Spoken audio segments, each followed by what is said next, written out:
বন্ধুরা ভিডিওটি শুরু করার আগে সর্বপ্রথম আমার গ্যালারি থেকে আপনাদের কিছু সংখ্যক ফটো দেখাচ্ছি। এটা কিন্তু আমার অরিজিনাল ফটো, কিন্তু আমি আমার এই ফটোকে এক টাচ করে ব্যাকগ্রাউন্ড পরিবর্তন করেছি এবং আমার ফটোগুলো কিন্তু আপনি দেখতেই পারছেন। খুবই চমৎকার এবং খুবই সুন্দর কিন্তু হয়েছে এবং মনেই হচ্ছে না যে আমি এক টাচ করে আমি আমার ফটোর ব্যাকগ্রাউন্ডকে ডিলিট করেছি। ঠিক এভাবে করেই কিন্তু আপনি আপনার ফোন থেকেও এক টাচ করে আপনি আপনার ফটোর ব্যাকগ্রাউন্ড কিন্তু আপনি ডিলিট করে নতুন ব্যাকগ্রাউন্ড অ্যাড করতে পারবেন, তাও আবার প্রফেশনাল ভাবে। তো এই কাজটিকে আপনি কিভাবে করবেন চলুন দেখাই দিচ্ছি।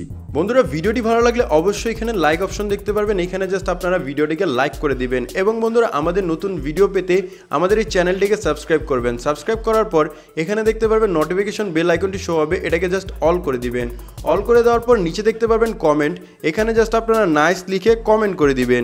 এখানে সিম্পলি আপনারা নাইস লিখে একটি কমেন্ট করে নেবেন। ধন্যবাদ।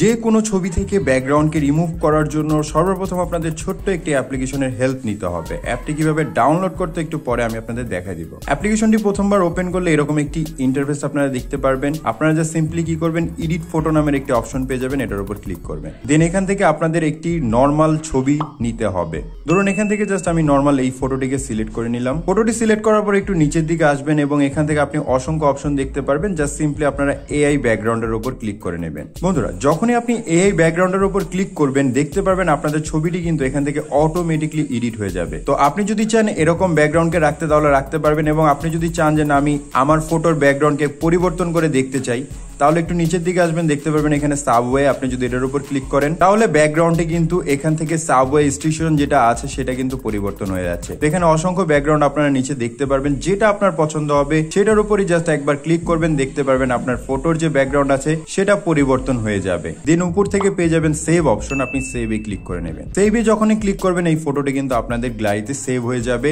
এবং আপনি গ্যালারি থেকে এই ফটোটিকে এখন ওপেন করে দেখতে পারবেন। আমি আপনাদের দেখাই দিচ্ছি। দেখুন আমার নর্মাল ফটোটি আগে দেখতে কেমন ছিল এবং ব্যাকগ্রাউন্ড চেঞ্জ করার পর কেমন দেখাচ্ছে, এটা কিন্তু দুইটা ডিফারেন্স আপনারা দেখতেই পারছেন। তো এখন কথা হচ্ছে কিভাবে এই চমৎকার অ্যাপ্লিকেশনটি আপনি ইনস্টল করবেন। অ্যাপটি ইনস্টল করা একেবারে সোজা একটি কাজ। চলে যাবেন সরাসরি প্লে স্টোরে, দেন এখান থেকে আপনারা সার্চ অপশনে ক্লিক করে সার্চ করবেন। সিম্পলি এখানে সার্চ করবেন ফটোলিপ লিখে। ফটোলিপ লিখে সার্চ করলে আপনি ফার্স্ট যে অ্যাপ্লিকেশনটি দেখতে পারবেন। এই অ্যাপসটিকে জাস্ট আপনারা একবার ডাউনলোড করে ইনস্টল করে নেবেন। তো বন্ধুরা এই ছিল আজকের এই ভিডিও। যদি আপনাদের কাছে ভিডিওটি ভালো লাগে অবশ্যই ভিডিওতে লাইক করবেন, কমেন্ট করবেন এবং এরকম আরো ভিডিও পেতে চ্যানেলটিকে সাবস্ক্রাইব করে রাখবেন। সম্পূর্ণ ভিডিওটি দেখার জন্য ধন্যবাদ।